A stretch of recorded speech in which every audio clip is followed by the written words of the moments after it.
WrestleTalk. Be kind to each other in the comments. It looks like we're going to have some new champions in WWE everywhere, apparently. Everywhere. But particularly on Raw, with Drew McIntyre is reportedly the favorite to beat Bobby Lashley, and Rhea Ripley currently is the favorite to beat Asuka. We'll be talking about that because on the Go Home episode for WrestleMania, we couldn't come up with another title. Unless we wanted to do worst Go Home Raw ever again, which I feel like we do every year. I'm Mr. Davis. I'm joined by lukewarm Luke Owen. Before he says a single word, this stream is brought to you by Beer 52. The beer is back, baby, for WrestleMania week. They're going to help us get through, because I can't do another episode like last night's Raw without this sweet, sweet nectar. Mwah! Go over to beer52.com/WrestleTalk, UK viewers only, to get a free case of 8 craft beers. Sorry, how many? 8. 8? Crikey. You could have 4 on night 1 and 4 on night 2. Get them in now. If you are one of our UK viewers, order it now so it gets in time for WrestleMania, nights 1 and DOS. Yeah, so this episode of Raw. We'll do the full play-by-play shortly. But bookies odds currently, everyone's changing hands. So according to the betting odds, which of course we can't take a lot of, this is not really reports, it's not really speculation, it's just the current betting odds of things. You got to wait till the smart money comes in. But going by what the current betting odds are at the moment, no champions are going to retain at WrestleMania. So that means AJ and Omos win the tag belts. They called him Uhaa Nation. Then what a mark I am. Apollo Crews wins the IC belt. Sheamus wins the United States Champion. This is actually probably good test to find out if I know who the champions are and if they're defending their belts. Nia Jax and Shayna Baszler will lose their titles to whomever wins the Fatal 5-Way. Bianca Belair's SmackDown. Rhea wins the Raw Women's Championship. Drew wins the WWE Championship, and Edge wins the Blue Universal Championship. Have I missed anything? I think that's everything. Who are the SmackDown tag champs?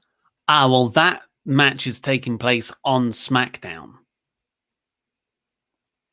Yeah, but who are they? Is it Ziggler and Rude? Are they still the champs? I think it's Ziggler and Rude. Yeah. I cannot remember this. No, it is. It is because over the weekend.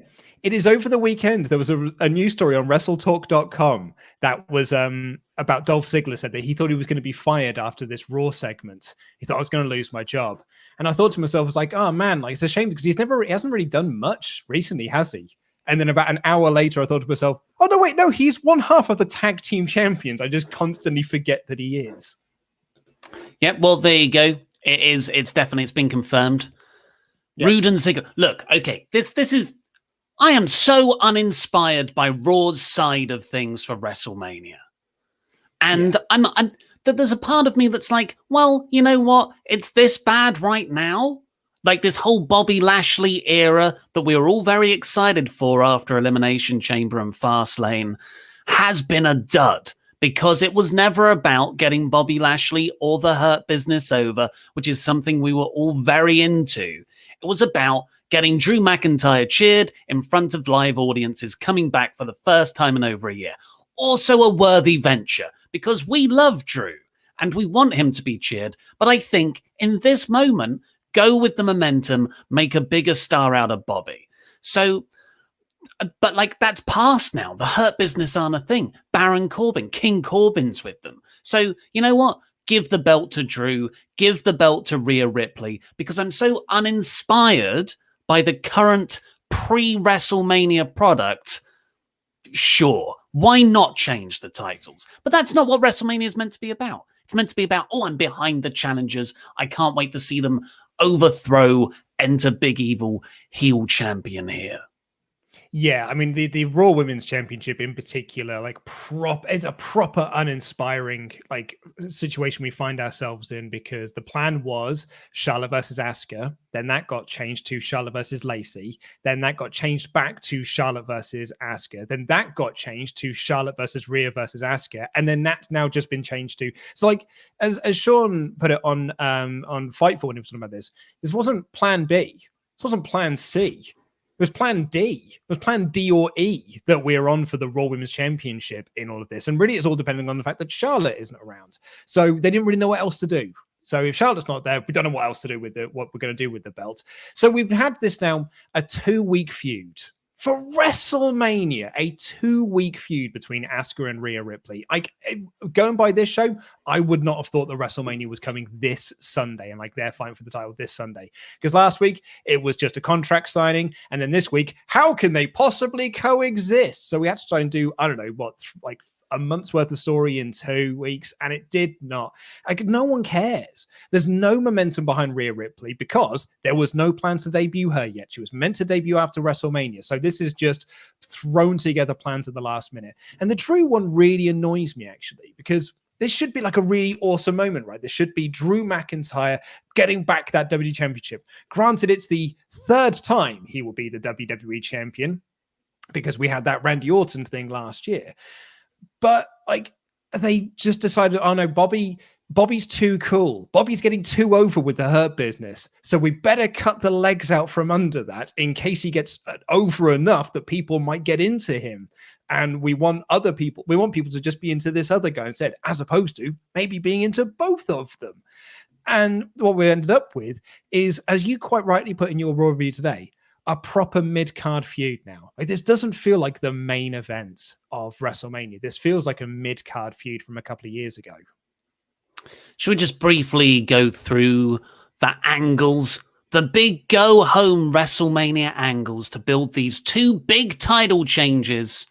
So Drew McIntyre came out at the start of the show. He cut a promo in the ring, but a very good promo. Like one of the painful things is that all the wrestlers on this show are very talented. They're fantastic in the ring, where they let their wrestling do most of the work for them, but they are trying so hard to get this stuff over and to make it resonate with the audience. And Drew comes out here, cuts a really sensitive promo about how when his mother was going through chemotherapy, and she looked at him and she was like, no, this is your dream. You should do this. And he chokes up. And I don't think those were crocodile tears. Like, he's such a genuine guy. So then, Bobby comes out. He interrupts him, and then Baron Corbin comes out. What is their relationship now? Baron isn't part of the Hurt Business. No. So MVP quite emphatically said on Twitter he's not part of the Hurt Business. But I think Bobby Lashley is just the Hurt Business unto himself. So I think it is like they were putting over commentary that he is the mercenary that answered the call by Bubbles a few weeks back of like, who can take out Drew McIntyre and they'll get their shots at WrestleMania instead. Yeah, because it wasn't Braun Strowman. It wasn't Ricochet. It wasn't Ali. Busy. Wasn't any of the geeks in the locker room. They've got other WrestleMania feuds. They can't do 2 of them. Like, you can't have 2 matches at WrestleMania. Why can't it be Goldberg? I'd actually want Goldberg in this match. Goldberg versus Bobby versus Drew. I can't believe I'm saying this. Yes! Over what we've currently got. Anyway, they come out, blah, blah, blah. We're going to have a main event later. And he's still king, by the way. He's still a king, by the way. It's been nearly 2 years since King of the Ring, and he's still doing the King Corbin gimmick. Hasn't got the crown or anything. Hasn't got the dildo that he carries around with him. But he is still King Corbin.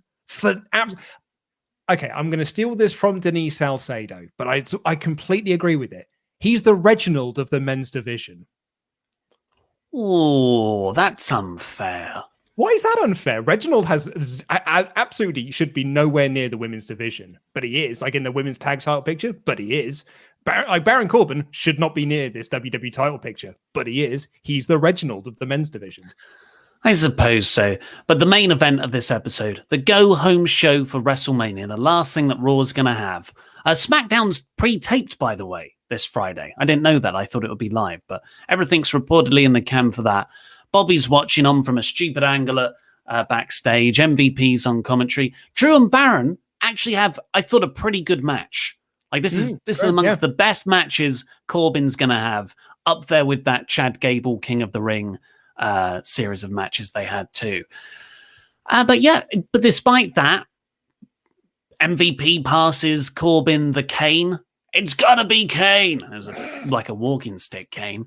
And he goes to hit Drew to cheat to take Drew out of the WrestleMania match. Claymore 1, 2, 3. Bobby comes out. And I'm like, oh man, there's a minute left. Is this it? And yeah, that was. They both just stared at each other. I actually preferred it, although it was silly because they do just stare at each other for a minute. Camera cut, camera cut, camera cut, camera cut. It was better than the tug of war thing. It was better than tug of war. And like, that's the benchmark, right? Like, that's the benchmark of terrible, is the tug of war between Brock Lesnar and Roman Reigns. So if it's not as bad as tug of war or worse than tug of war, what a win. An absolute, like, storming win for WWE there, because it wasn't as bad as it has been previously. So this got, for me, is a big thumbs up. It was just boring. It wasn't actively rubbish. I'll take boring over actively rubbish. Always. I don't think that's controversial to say. And the other big singles title go-home angle was Asuka teaming with Rhea Ripley. How will they coexist against Nia Jax and Shayna Baszler? And didn't. We might have actually had an answer, because Not Renee interviewed Rhea Ripley before this match, and she said, and I quote, "How will you coexist?" So, like, even Not Renee was wondering how they were going to coexist. Answer was, they didn't. Not Renee's work on this show was, and I don't think it's her. It's the way she's produced and told to act. Yeah, was abysmal. I miss Charlie. I miss Charlie Caruso. I miss Mean Charlie. Come on, Kathy Kelly. Save us. You're our only hope.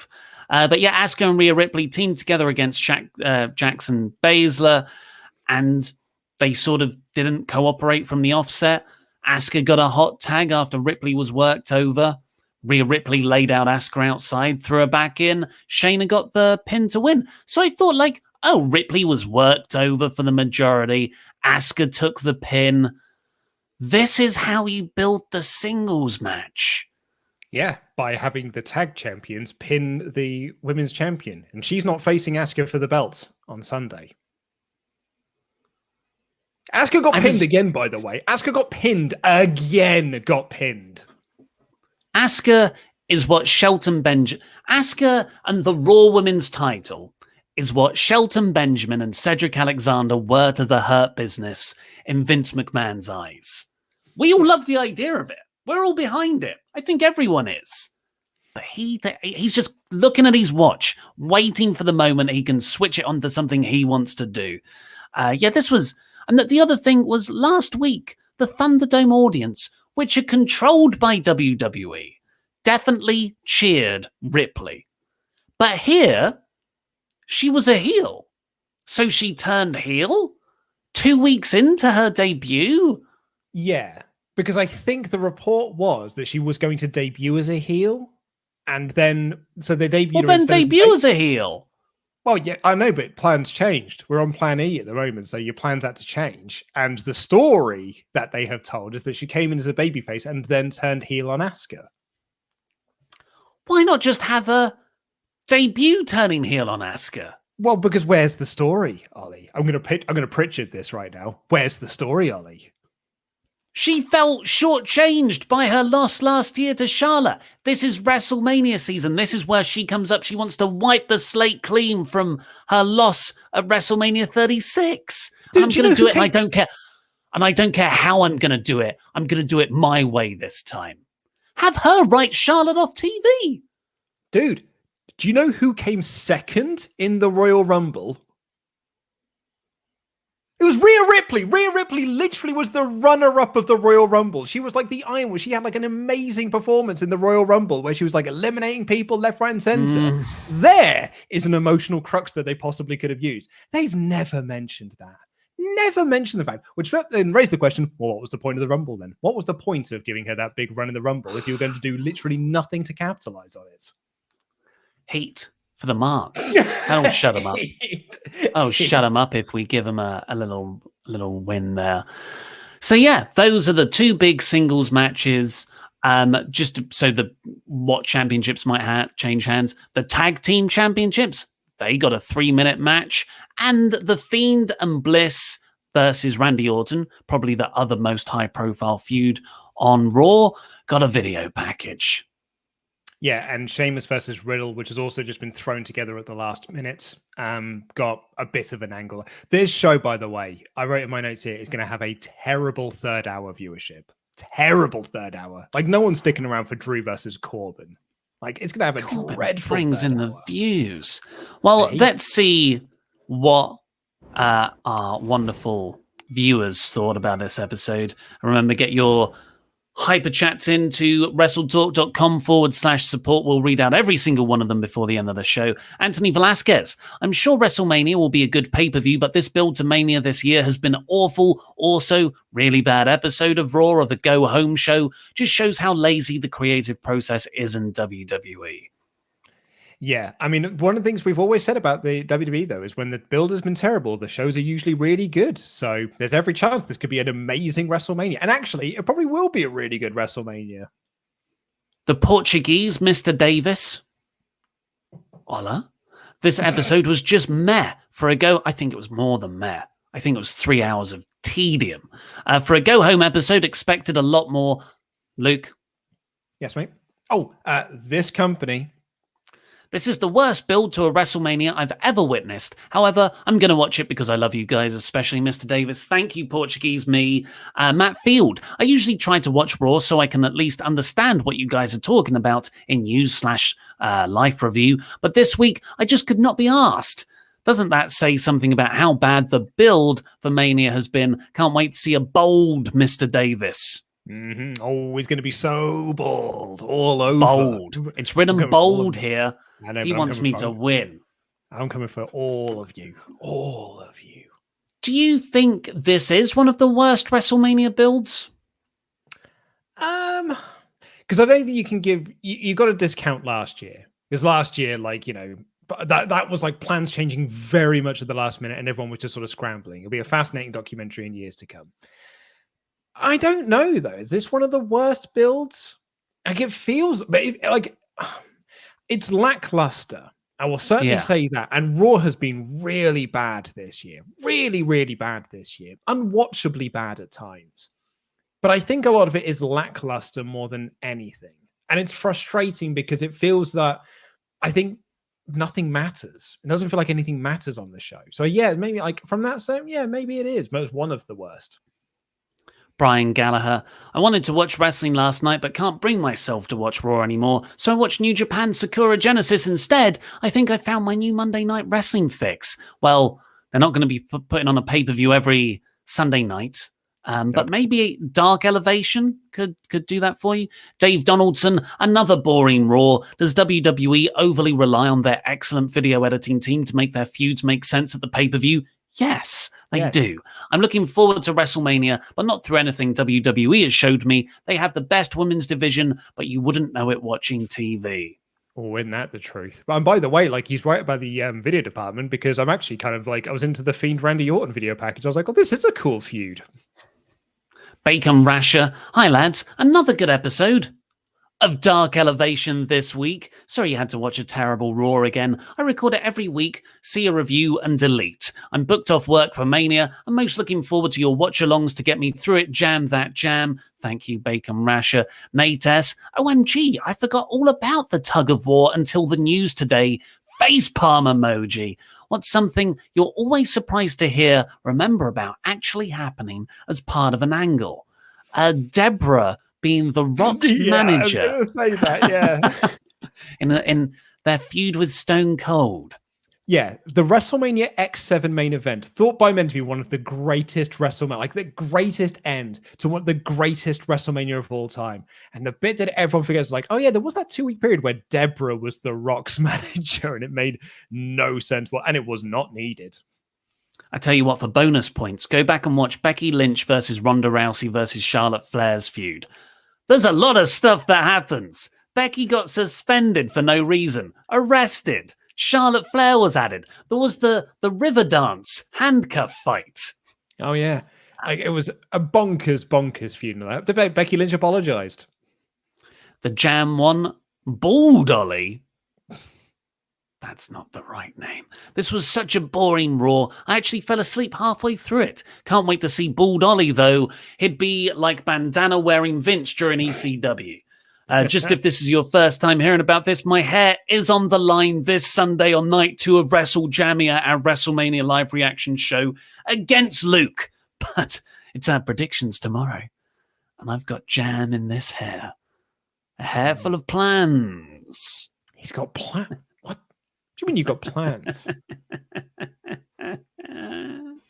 James Hanley, I will admit that I only keep up with Raw because of the Schadenfreude. Everyone familiar what Schadenfreude is? It's a great. The Germans have a word. The Germans have a word for the delight they take in someone else's misfortune. That's a culture I respect. But I think Adam's video on Roman Reigns sums up what's happening currently. It's the Hulk Hogan problem. Drew is the chosen one right now, and he will win because he is all that matters. Yeah, okay, I think you might be right there. They built a monster for Drew to overcome, but they did it with, 4 weeks out before Mania, so it doesn't really feel like we've already had a monster on top. We've just had a lad, and that's a shame. It's a real shame. But who knows? Maybe WrestleMania will actually be awesome, and we'll look back on this and be like, you know what, the build sucked, but the match was great, and the show was great, and I went home happy. And we'll come to watch Raw next week and be like, it's a new era. Yes, it is, and all of this last 4 months will just felt like a bad dream. Yeah, hopefully. Before we get in with the full play-by-play review, beer52.com/WrestleTalk UK viewers only. Get yourself a free case of 8 craft beers to help you through WWE programming. It'll make it a little bit more fun. Luke is going to sample a beverage from this month's crate.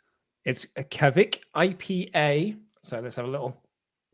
It's a Belgium-themed box this month. Oh, the smell is delightful. Just got a lovely whiff of it as I crack that open then. One of the great things about Beer 52 is that they give you a magazine with tasting notes. So you are drinking the Cedric IPA. Tasting notes. High attenuation fermentation results in a dry but smooth brew. This beer packs in 4 grains, barley, oat, wheat, rye, and plenty of hops aroma from Azeka, Simcoe, and Sabro. It's a very hoppy, smooth drink. It is smooth. Very, very smooth. But I'm very, very much enjoying it. It's lovely. And you can rate the beers as they come through. Create your own little... Yeah. Right. Let's get on with not Beer 52. I just want to... I don't want to talk about this Raw. Do you want to read the magazine instead? Let's just get absolutely trashed at 3 p.m. on a Tuesday afternoon rather than talk about this show. So, already talked about the opening segment with Drew being interrupted by Bobby and Baron. Anything to add? Nope, just that King Corbin is still a king, apparently. Then the first match was Xavier Woods versus AJ Styles. This is after Woods won via DQ last week when Amos got involved. And this went a minute, barely. AJ Styles got Woods in a calf crusher right away. Kofi Kingston threw a microphone at Amos. Amos chased him into the ring. Kofi got right in the ring. Why isn't the referee more involved? But the referee the referee stopped Amos from getting in. And Woods rolled up AJ. Woods won. Who cares? This was the feud I was the most into. It's the match I was most looking forward to at WrestleMania. And they've actually systematically chipped away any enjoyment that I'm getting for this. Do you remember AJ's gimmick a few months ago was that, man, no one can beat him. Absolutely, no one's beating him on Raw since he came over from the draft. He's undefeated. His win. Do you remember they kept bringing up his win-loss record? His win-loss record is impeccable since he came over to the draft. He is like no one can touch him.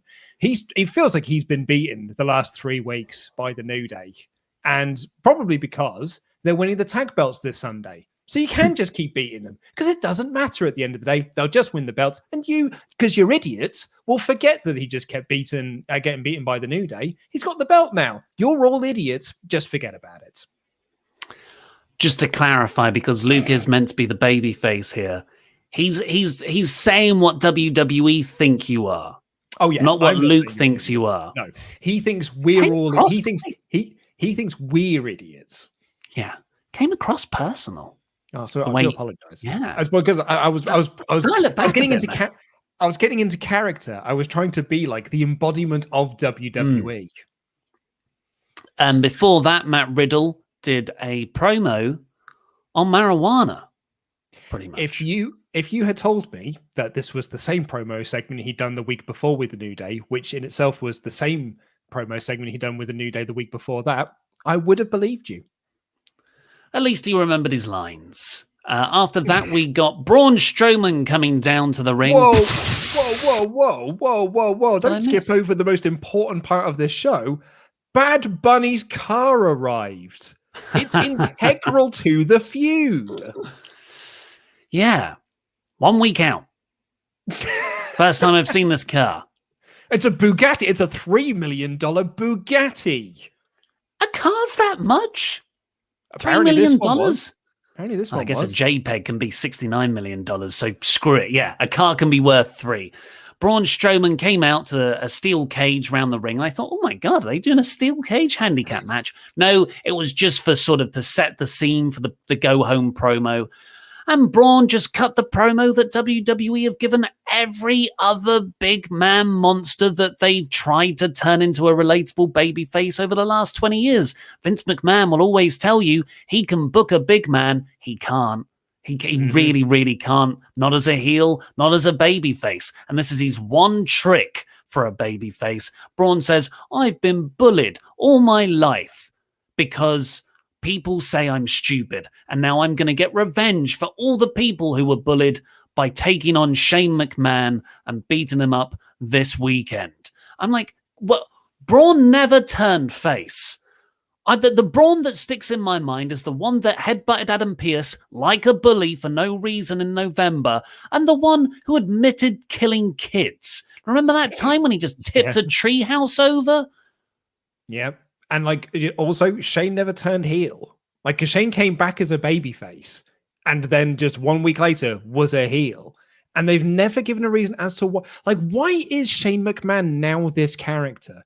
He became this character for no reason other than, well, we need Braun to have a foil. We need him to have a bully. And what better person than the biggest star we have, Shane McMahon? $500 on Cameo. What about anyway, Jackson Riker and Elias came down, and Braun beat them easily, pinned them both at the same time in a handicap match. And Shane said, because I was like, why did Shane let Braun choose the stipulation? He wasn't under any duress. There wasn't any stress to make him give up that choice. Usually that's the heel's domain, unless they lose the right.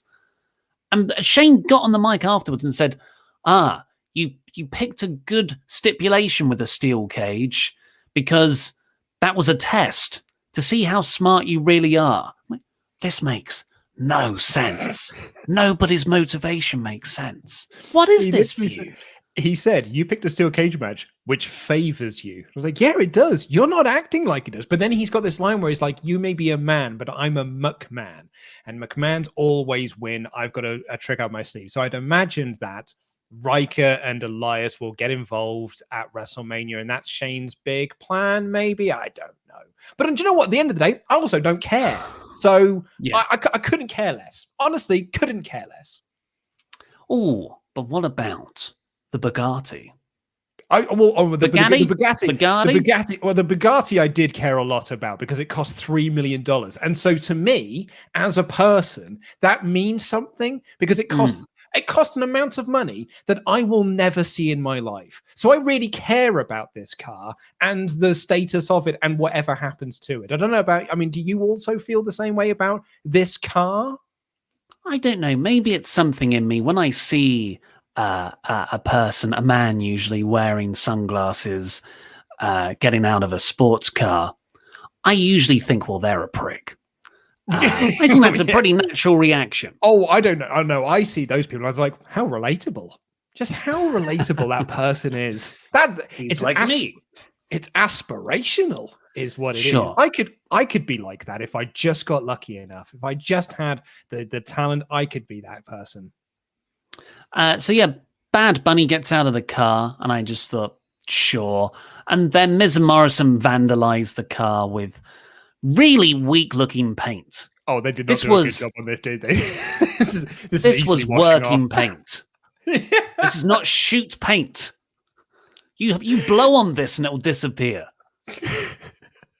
Yeah, this was like Grand Theft Auto levels of like, you could easily just take this down to a paint shop and the cops will never find you again.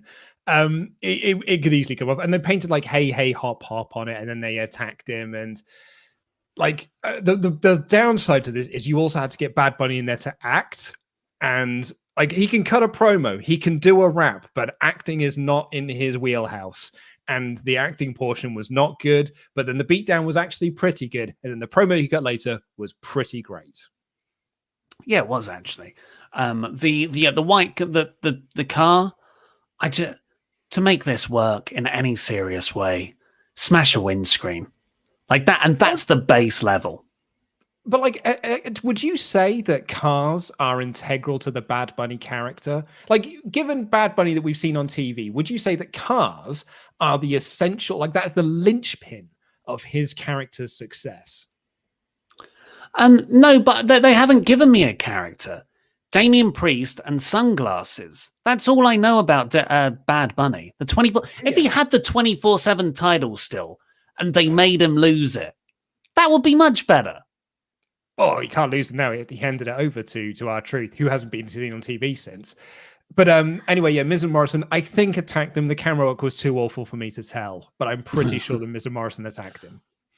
And Adam Pearce chased them away. And Damian Priest comes up later like, oh, what's going on here, guys? I'm like, oh my God. If you're gonna do this, just have Priest be the one to make the save. Why is Pearce putting himself in everything? Then we got the Asuka and Rhea Ripley, Nia Jax, Shayna Baszler match. We've talked about that already. Shelton and Cedric threatened. Mm-hmm. One other thing, I do apologize. It's kind of a note to bring up, but it did make me laugh. After that segment with Miz Morrison and Bad Bunny, they cut to the commentators, and there's Thunderdome screens behind them. There was a lad yawning, like a proper big, like loud yawning behind Samoa Joe's head, and they're like, right, it really made me chuckle. I feel his pain. Shelton and Cedric were threatening MVP backstage after the women's tag match, and then the staging of this was awful. Like, they were right up in MVP's face. They walked off because they've got a match against Lashley next, and then Not Renee stepped out from a foot away, who would have been there the entire time, and was like, What do you think that means for Bobby Lashley's match later? And then Bobby Lashley stepped in from presumably another foot off camera. Like, you were there the entire time? This doesn't even make sense. Why were you here? It reminds me of when I got there first. It reminds me of when I used to do drama at GCSE level, and you would have to do we used to do plays for audiences and stuff, but it was just a room. We didn't have a stage. We literally just had the floor, and people would sit on the floor and they would do that. And you would try and light the area so much that you couldn't see the walls, because then that was our off stage bits. And that is what a lot of this feels like. Lashley just standing against a wall as much as possible so the lighting doesn't catch him, and hopefully the audience doesn't notice that he's there. Well, they couldn't do this for this next segment because there were way too many people. Nia Jax and Shayna Baszler are walking away from their match, and there arrives all of the Raw and SmackDown people in the Fatal 4-Way this weekend, which are Lana and Naomi, Tamina, The Riot Squad. No, but Tamina and who? Wait. The Riot Squad, Mandy Rose and Dana Brooke, Tamina and Natalia. There it is. I was going to say, you literally did this in the news this morning. I wrote it down for you. Oh my God. This freaking... The WWE right now just falls out of my head as soon as I read it. The rumor is, because WWE leaked it themselves and then took it down, is that Carmella and Peyton Royce will be added. Billie Kay will be added as well. Kay showed up here and was like, here's my picture. She's funny.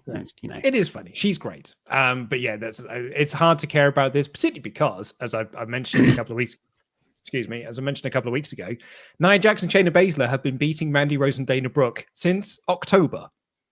Like they failed to capture the titles in October, failed again in November, failed again in December, failed again in January, failed again in March. Don't know how I'm supposed to care about them possibly going for them again in April.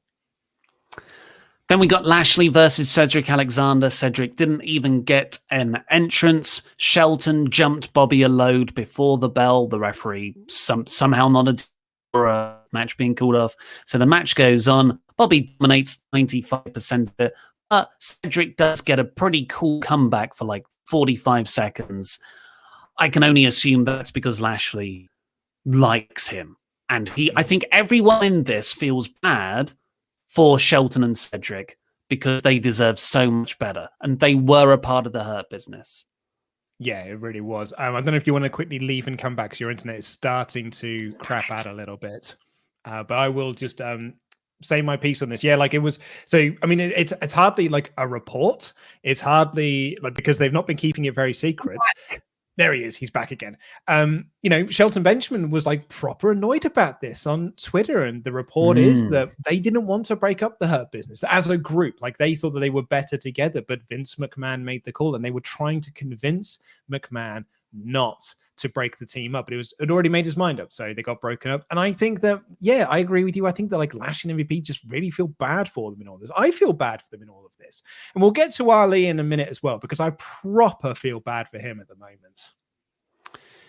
Bobby beat them both, really. It was pretty much a handicap match. Bobby beat them easy. And yeah, huge spinebuster. Bobby looked great, but I've written here like this episode is so crap in my notes. Then we got the promo video package for Randy versus The Fiend and Bliss. And it's just like a 3-minute video package. No go-home angle, no interviews, no nothing. But, considering this show, maybe that's a good thing. Dude, that means it's likely a straight match. There's no gimmick involved. It is just Orton versus Fiend. There's no Firefly Funhouse, which, I mean, I would have put money on. Good money, in fact, that it would have been a Firefly Funhouse match.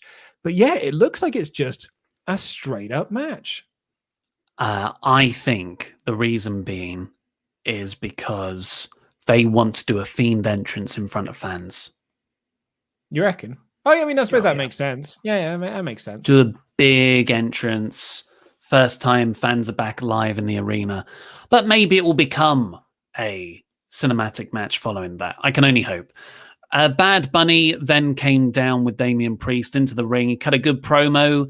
Then he did sort of it all again in Portuguese, I imagine. I don't know what he said there. It was well delivered, and this is where they challenged Miz and Morrison to a tag match. Previously, it was a singles. Don't know why they didn't just make it a tag match from the start. Miz and Morrison accepted on the Tron. My main bugbear with this, Bad Bunny was good. I wasn't blown away, to be honest, but everyone else seems to have enjoyed it tremendously. Is that, and I'm pretty sure it's WWE giving him this again. The only favorites people are allowed to have are people from 20 years ago. I hate this so much. This winds me up. WWE in their promos, whenever they get a celebrity or someone coming back in, it's always Rock, Stone Cold, The Undertaker, John Cena, maybe. And it's like, but you're playing to an audience who have already aged. Why aren't you also playing to that young audience who think Roman Reigns, AJ Styles, Daniel Bryan, they're the coolest people around? Surely, if Bad Bunny is a fan of the current product, that's what you want, right? You want Bad Bunny's fans to come in and say, oh, Bad Bunny watches this every Monday. I'm going to check it out. This promo is, no. Bad Bunny watched it 20 years ago.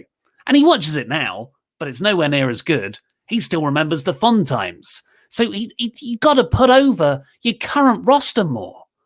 Yeah, you'd have thought that he could have named some current members, like, oh, I don't know, Damian Priest, who stood next to him. Like, put him over. Like, you can do both. You could be like, man, when I was a kid, it was Rock, it was Austin, it was The Undertaker, it was Ric Flair, it was Hulk Hogan, blah, blah, blah, blah. But now, if you've seen the talent that's here today, it's AJ Styles, it's this, it's that, it's people like Damian Priest. I'm like, put him over, as opposed to being like, man, 20 years ago, wrestling was so cool. And now it's not. But I'm here, and Miz and Morrison attacked me, and they hurt my car. So I guess we're having a match at Mania now. And then finally, we got Riddle versus Ali. Because we've already spoken about the Corbin versus McIntyre main event.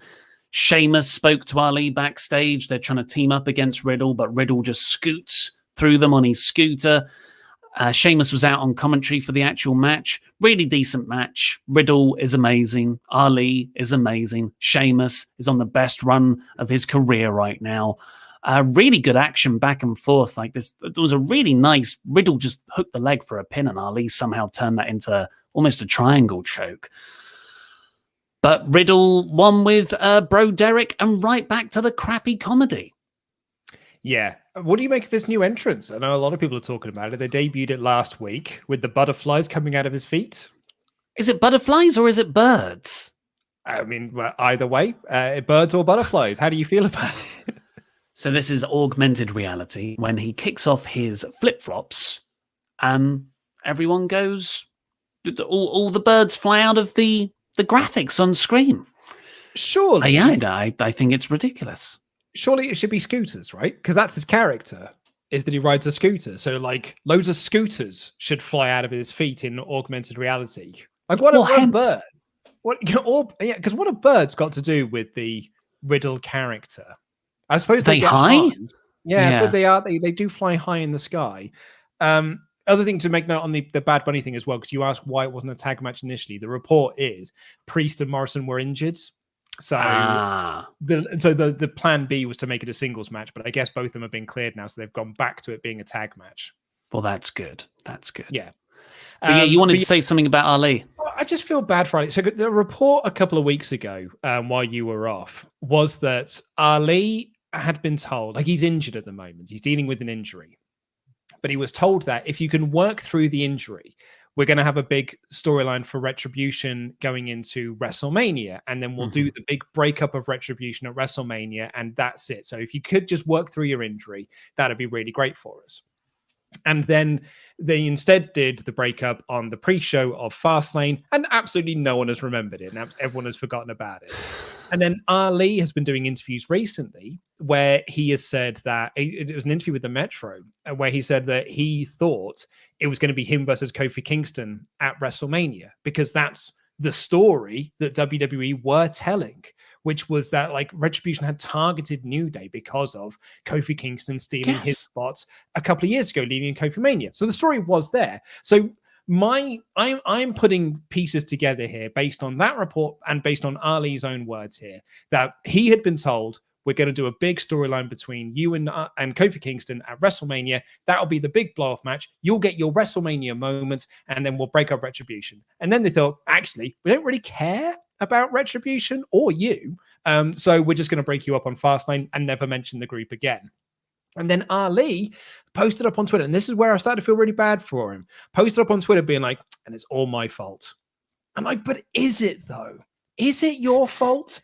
Is it your fault that you worked through an injury and because WWE told you were going to get a cool storyline and then you didn't? Because I don't think that is your fault. If anything, I think you tried really, really hard to get Retribution over. I think you tried above and beyond to get that group over. And the only thing you got was diddly dick. You just got a slap in the face by this company. So I just feel really bad for him at the moment because he's just an afterthought. And he deserves way more than that because he's an incredible wrestler. And this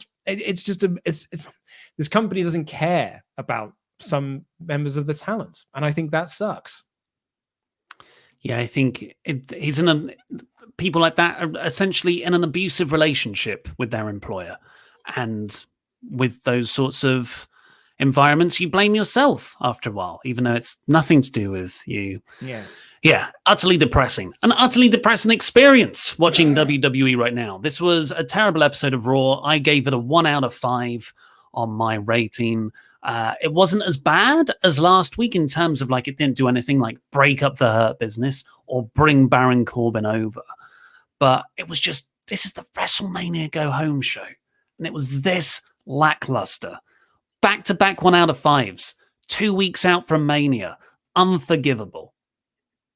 Yeah, I mean, it's not great. I don't think I'd have gone 1. I think I'd have probably gone 2 because I felt like last week's was worse. But actually, like listening to your take and like my own sort of gripes I had with this, maybe it was a 1 out of 5. But I do think we're out of step with the general consensus because put this up on our community poll and 41% thought it was a 3 out of 5 average show, 29% rating it poor, 23% rating it awful. It's quite telling though. Rawsome 5 out of 5, 3%, and 4 out of 5, 4%. So people thought it was either average or bad. But yeah, no one, there was last week, everyone was very much in step with us being like, it's a bad show. Whereas people this week thought it actually was a pretty okay show. And actually going through the comments, a lot of people were like, I don't know why you hate this show so much. It was actually fine. Because it's the Mania Go Home show. Well, we'll get on to your Hyperchats in just a few minutes. Remember, get them into WrestleTalk.com/support. We'll read out every single one of them before the end of the show. But first, right now, thank you to our $25 a month or more Pledger Hammers on Patreon. Well, we're going to have our own little Hall of Fame right here. Thank you very much. The Kessel Run, DX Solo. Superkick, Nick Mizesko. Dustin the Professor Layton. WrestleTalk's personal ring announcer, Rodrigo Benitez. He can last, Sean, for longer than you in the ring. The Cleaner, Kenny Shah. Luke's favourite fan, the one, the only, the awesome Bubba. Ronald Coleman, baby. No one names their kid this anymore. Larry. Will always mark out for Ollie Landrum. The Blacksmith, Jason Smith. And lastly, for this Hall of Fame class on the 6th of April 2021, Chris, the Cypriot Sensation Patro. Thank you very much, everybody. Very quickly, Luke, what can they vote on right now? Oh, can't they just? The poll for WrestleTalk Extra is now open. The suggestions are in from our $25 backers and currently leading the pack. It's Backlash 2000. 39% of the votes are currently voting for us to review that show next. WrestleMania 23 in second currently. I think they're with 14%. Oh, no. WrestleMania 28. So that's Rock Cena currently in second place, then followed by WrestleMania 23. So we may be in a period of time where our WrestleMania does not win an April vote, and it could be the boyhood dream has come true for us to review Backlash 2000. A show that Luke has been petitioning for about 3 years to review. But now it's Hyperchat time. Leon Quashy says, hot take. I expect this WrestleMania to be good. The crowd will be raucous and elevate the atmosphere, and we all know that the in-ring talent is there, but man, this booking, this build, Luke, this company, they're leaning on the returning crowd heavily. I was thinking that earlier. Yeah. I was thinking of that earlier today. Like, imagine any other sport whose whole, or like movie, whose whole thing would be, yeah, but come, because there's going to be people in the crowd. I get that it's COVID. I get that the pandemic's happened, but this is so lackluster. Yeah, the build doesn't matter. WrestleMania is the end thing, right? So, like, it doesn't actually matter what matches are on the card. It doesn't matter what the builds to those matches are. You're coming for WrestleMania. You're buying your ticket for WrestleMania. And I think it's quite telling, pandemic or not, they haven't sold out. Like, there are still tickets available. And WWE themselves expected them to sell out quite quickly. Colby Dennis, take away the terrible build from all the matches in place. Which match do you guys see from night 1 or 2 that will steal the show this weekend? Cesaro Rollins, I think will be a terrific work rate match, but I'm really excited for Reigns, Bryan, and Edge. Yeah, I think that's going to be really good. Riddle, Sheamus are going to have a pretty banging match going by like their previous on Raw and SmackDown. And actually, I think the New Day versus AJ and Omos is going to be a lot of fun. I think that's going to be a really, really good match. Bishop Badass, love you guys so much. How do you manage to stay so positive during such a poor showing from WWE lately? Did you see our show last week? I've decided since they don't care anymore after Mania, I won't be watching anymore. Only NXT and AEW for me. Keep up the amazing work, you guys. Jam that jam. Stephen Guzman, good morning, fellas. Question, what's a WrestleMania result that you couldn't believe WWE actually did? Mine is basic, but I was rewatching WrestleMania 19 and holy S-word, they really had Booker T lose in one of the most uncomfortable storylines ever. Insane. We recently reviewed it. I would go for The Fiend beating, Bray Wyatt beating John Cena or Undertaker. OG Slapjack. Fun facts. Drew McIntyre has never faced anyone for the WWE title who won a match at WrestleMania 36. So I guess Randy Orton. Did Randy Orton have a match at Mania last year? AJ lost. What did Randy Orton do at last year's Mania? Well, did Bobby lose to Aleister Black? I do not remember. Oh my God, I forgot that was a match. Also, Daniel Bryan has been in a title match at every Mania in which he wrestled except one, which was his return at Mania 34. Also, this Raw was proper naff. Laura McKilla. Hello, Mr. Davis and Luke Owens. Which one could get a bigger pop at WrestleMania? Braun Strowman coming to the ring with a steam engine train, or Randy Orton riding a mechanical snake? Jam that jam. For me, that's Strowman. I'd love to see Randy Orton riding a big mechanical snake, like, the end of June, where he's just riding along the big thing. Like, that's what I want it to be. Yeah, but trains go choo-choo. They do indeed. And is that why you're into the car? Because they do go vroom-vroom. And that car went vroom-vroom. Lucas Chapper. I'd bet good money that Rhea Ripley is just Rhea after Mania, and she gets new lane music and gear. Also, do you guys think Finn Balor could be coming back to the main roster after Mania? I think Balor, I think Balor could come back. I think in my predictions, Cross gets the belt back. I think that Balor staying there. Also, a lot of people are quite mad at us because, of course, Randy Orton faced Edge at last year's WrestleMania. It's still happening. It's still going on. No joke. That is not a gimmick. I legit forgot that was their Mania match. It was so long. How did I forget? So boring. Yeah. Suspense 813. This show made me, in my Ollie voice, not excited for WrestleMania. It's sad because I'm in Tampa. I watched that Bobby match. I just saw Cedric and Shelton Thanos vanish. P.S. That quote from last week was the opening to Ollie's WrestleMania 34 review. Oh, okay. So not excited for WrestleMania. Homer Star Fan 13. This year's build to WrestleMania has felt like an afterthought, and unlike last year, they can't use the pandemic as an excuse because they knew from the start what it would be like. The only match I'm invested in is the Universal title match. Yeah, I'd agree with that. Benny Boy 004. I was hoping for Billy having Peyton as a surprise partner on Saturday, but the news it's Carmella is sad. Some are speculating it'll be Carmella and Bayley. So no Iconics presence. Yeah, Charles Berg. On the card at the moment. Charles Berg. I'm so happy WWE took the time to build up the matches for WrestleMania. Most of the matches have at most 2 weeks of build. That's 14 days. That's loads of time. They really allowed these conflicts to simmer until they boiled over. Brian Zane blew up Ollie. Up. What? Well, you think Did you ask him? I don't think Zane was on my list, actually. It wasn't me. Kevin, Drew and Bobby had a better build for Backlash than Mania. To be fair, it was the greatest show. Backlash. Peter Mullins, honestly, I do not care about WrestleMania for the first time since getting into wrestling. In my group of wrestling mates, no one is really fussed about it. However, when I look at the card in isolation, it's awesome. Shows how fundamental a good build is. Bazo Banks, this build has been absolutely pitiful.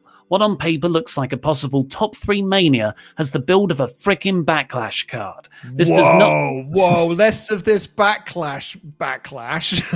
I will not have bad words put on the good name of Backlash. This does not feel like Mania season whatsoever. Also, remember when Asuka was undefeated? Yeah, me neither. Malachi Masset. Hi lads, how do you think the Fiend Orton match will work? Even though it looks increasingly like an in-ring match, I did think maybe it could be a Firefly Funhouse match which starts, ends in the ring with various effects for live fans. Thoughts? Yeah, so what they do is like Orton and Fiend make their entrance and then they go side by side and then like lights cut out, they hide under the ring and then they do a Firefly Funhouse match for the audience and on screen and then like lights come back on and they're back into the ring. It's certainly a way to get the best of both worlds. I'm going to hot tag to you. Brendan Harris said, there's still time for Vince to come out before the Raw Women's Championship match and just announce Charlotte in it because, well, why not? Also, glad to see Spluke on my screen. Looking good, brother. It does look a lot like me. Jay Gabriel, what's up, lukewarm and Mr. Kawaii? I can say that I'm only excited for about 3 matches on the whole Mania card. Edge versus Daniel versus Roman, Rollins versus Cesaro, and Riddle versus Sheamus. Which matches are you most excited for? Yeah, those top 2 that you mentioned. Yeah, and I am still into the tag match. Nossa J, hi guys, love the podcast and all that you are doing for the WrestleTalk channel. On a scale of 1 to 10, what is your most anticipated match for this year's WrestleMania? Well, it's the Universal title match. And yeah, I'd say I'm like, for all time, if 10 was the most excited I've ever been about any match, a 6. Nate S. Guys, you can't have an actual WrestleMania match for the 24/7 title, even if it involves a big celebrity. If you do, who else is going to run in during the Women's Championship matches? Sadie6969, hi guys. Why didn't Miz and co destroy Bad Bunny Studio? You know, the place where he makes his whopper tunes. Can't wait for the live streams this weekend. Also, Ollie, what would be the angle for Fiend Orton? Burn the Fiend again? Burn Orton again? If the Fiend is the baby face, I'm not entirely sure. Have Randy RKO Bliss. Yeah. I mean, that would be quite a killer little angle, actually. Stu, who do you think will get the biggest cheer and the biggest boo over WrestleMania weekend? Biggest cheer, whoever comes out first. That was going to be my answer, yeah. Biggest boo. Edge when he wins. Yeah, it could be, you know. Actually, yeah, I think that's a really good shout. I was going to say Corbin, probably. Like maybe if Corbin comes out during the Lashley Drew match, I think that could get some not heel heat, but like some go away heat, and that could draw some. Yeah, if Edge wins, I don't know if that will go over. Nicholas Lama, in your thoughts, what exactly are they missing? Is it the live audience? At some point, the pandemic cannot be an excuse for poor creative. I would love your thoughts on what would be needed to light the fire under you. What you know that is needed. Everything always comes down to this. Characters. Yeah, absolutely. Characters and the stories that those characters are in that engage an audience. Like it, and they've got everything in place. They've got they've got the greatest roster on the planet. They have got all the tools at their disposal. It's not working currently. Muse at 6815. I can't believe the fact that WWE have made me uninterested in The Fiend. A year ago, he banished John Cena to the Shadow Realm, and now he's stuck in the eternal Randy Orton feud, just like Drew was. Nate S. WWE Creative has to be the best example of an oxymoron. Also, after Ollie loses this weekend, which he will, he'll probably weasel his way out of shaving his head by volunteering for the music vid punishment. I want the full Maki Ito song dance, not just the cosplay. Good idea. Well, we're not having that. I'll make sure. When Ollie Davis loses, and he will lose, that hair is coming off. There's no two ways about this. He's not weaseling his way out of this. Got jam in this hair, and that jam's full of plans. Marky Mark Kayfabe, long-time listener, first-time Ultra Chat. Today is my birthday, and what better way is there to celebrate than hanging out and commiserating about WWE with my favorite wrestling media personalities? Give me a yes, please, and everyone, get rowdy. Get rowdy in the chats. Thank you very, very much. Zachary Jenkins, Mr. Davis, can you just review AEW and NXT and maybe Impact? Because I genuinely feel bad for you reviewing this terrible show. Also, thank you for your condolences last week. It meant a lot to me. Luke, can I get a Ford Hood? Let me hear you one time. It's an Undertaker reference from Undertaker WrestleMania 17. Go listen to the Attitude Era podcast. The Adnap 2. Hi, guys. Did you ever get the video I sent to the support email address? It's the video that I think it is. Yes, we did. I will talk about that in tomorrow's meeting. I was waiting until everyone was there so we could all watch it together. The Jam 1 Bald Ollie. Give the people what they want. Smooth Ollie. Mega Mr. 46, I have found the truth, son of a botch, that done the explosion to injure Mr. Davis. It was Chopper Pete. Now, I did ask him. I did ask Chopper Pete. It's Luke. It's Luke. Not me. The Jam 1 Bald Ollie, I know who blew up Ollie. It has to be Megan because she's jealous of Ollie being happy. Jam that jam. Raw is boring. Hashtag smooth Ollie. Don't say that name. Bacon Rasher, hi again, lads. Mr. Davis, we cannot have these luscious locks leave that head of yours. The hair blends with the jacket so well. In addition, after Blampate and Spluke, I hope that Denise does not create Fork Mr. Davis. Have a lovely day for the rest of the day, lads. Jam that jam. And lastly, Jared Zimmerman, Ollie, while you may be very cute, look on the bright side. Shaving may be a wonderful thing for you. Besides, when Luke had hair, he looked like a mix between a long-lost member of System of a Down. I never looked that cool. Gilbuff and a kangaroo. Now you look like a handsome bugger. I wish I looked as cool as someone from System of a Down, though. They all look cool. Look at this hair. This hair isn't going to go anywhere. It's the source of all my power, my cuteness, and my secrets. And I've got a plan. On tomorrow's WrestleMania predictions, all will become clear. Tell them what's coming up this week, Luke. Coming up this week on the WrestleTalk podcast, it is a stacked week. It's WrestleMania week. Of course, it's stacked. Tomorrow, we have got our WrestleMania 37 predictions on with myself, Ollie, Andy, Laurie, and Adam, because those three are going to be fighting over the championship while me and this son of a bitch, son of a botch, will be fighting over his hair and my point. And also, Pete and Chopper Pete and Tempest will be sitting down to do NXT TakeOver Stand and Deliver I'm Yours live reactions. I'll be doing the same thing on Thursday as well. Also on that Thursday, Ollie and I will be reviewing AEW Dynamite. Then on Friday, Pete and Tempest will be reviewing NXT TakeOver Stand and Deliver I'm Yours. In full, they're going to be doing both nights as a big review in place of the magazine show. And then the poor buggers will also be reviewing SmackDown as well, which will have the Tag Team Championship and the Andre the Giant Memorial Battle Royal, because in the evening, it's WrestleMania. We're doing live reactions of WrestleMania on Saturday and Sunday. Also on Sunday, we'll be reviewing Night 1 of WrestleMania. On Monday, we'll be reviewing Night 2 of WrestleMania. And on Monday nights, Raw After Mania live reactions. I hope you like watching us, because we're going to be on a lot. Please do, if you haven't already, subscribe to this channel, because we are nearing 50k. And when we do, it's looking like we're going to be doing a binge watch of the Attitude Era WrestleManias 14 through 17. Back to back. It's going to be a wonderful, wonderful time. I really thought Total Divas would do better. I also thought Ms. and Mrs. would do way better, because I thought people were trollers. Apparently, they want us to have a fun time. Who'd have thunk? I'm thrilled. Absolutely thrilled people want us to have a fun time. I thought they would vote something we didn't want to do. Well, the next thing is the WrestleMania predictions tomorrow. All of your favorite WrestleTalk characters are going to be there. So subscribe right now and go to beer52.com/WrestleTalk to get your free case of 8 craft beers, UK viewers only. But for now, I've been Mr. Davis. This has been Lukewarm Luke Owen. And I'm going to keep my hair. Jam that jam. Oh, fist me, bro, with the jam that jam. Fist me, bro. Just fist me, jam that jam. Points are mine, as will the hair when I fist you. Getting all that hair. Look at that hair. It's coming off like this. Yeah, I'm going to punch that hair off. I'm going to fist that hair off your head. That's my plan. That's what I'm going to do. Fisting it off your head. I think we're still on air. So I'm just...